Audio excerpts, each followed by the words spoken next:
দেখুন, ঢাক তো খুব একটা ভালো জিনিস, শুভ জিনিস। আমরা পুজোয়, উৎসবে, বিজয়ে সবসময় আমরা ঢাক বাজাই। তো আজকেও একটা বিজয় উৎসবই আমরা পালন করলাম এই ওয়ার্ডে। তার সাথে সাথে আমরা এই ওয়ার্ডের মানুষকে অভিনন্দন জানালাম, যেভাবে এরকম নামি দামি তৃণমূলের নেতা থাকতেও 1500-র বেশি লিডে আমাদেরকে জিতিয়েছেন। তাই আজকে ঢাক বাজালাম। এই ছবিটাও দেখা গেল যে কেষ্টদা বলেছিল কেষ্টদার মুখে চরম চরম ঢাক এবং গুড় বাতাসা। সেই ছবিটা দেখা গেল আজ আপনি কেষ্টদার বাড়ির সামনে দাঁড়িয়ে নিজে হাতে ঢাক বাজিয়েছেন। দেখুন, কে কী বলেছিলেন সেটা আমি ভুলে গেছি। আবেগের আবেগের মুহূর্ত, আবেগে আমি ঢাক বাজিয়েছি।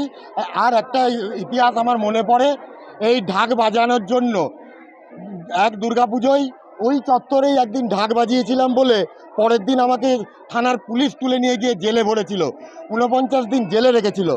তার সাথে সাথে 5 বছরের জন্য চাকরিতে সাসপেন্ড করে রেখেছিল। তো জীবনে অনেক ত্যাগ করেছি।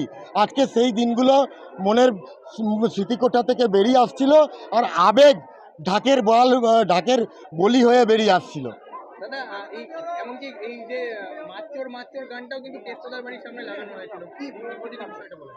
দেখুন, আমি কোনো ব্যক্তিগত কুৎসায় বিশ্বাসী নই, তবে আমি একটা কথা বলি, তৃণমূল মানেই চোর। 1, 2, 3, 4 তৃণমূলের সবাই চোর, তাই কেউ বাদ যাবে না। কত লোক হয়েছিল আপনার এই ভিডিও? দেখুন, এখনও আপনারা দেখতে পাচ্ছেন হাজারে হাজারে মানুষ এখানে জমা দিয়েছিল।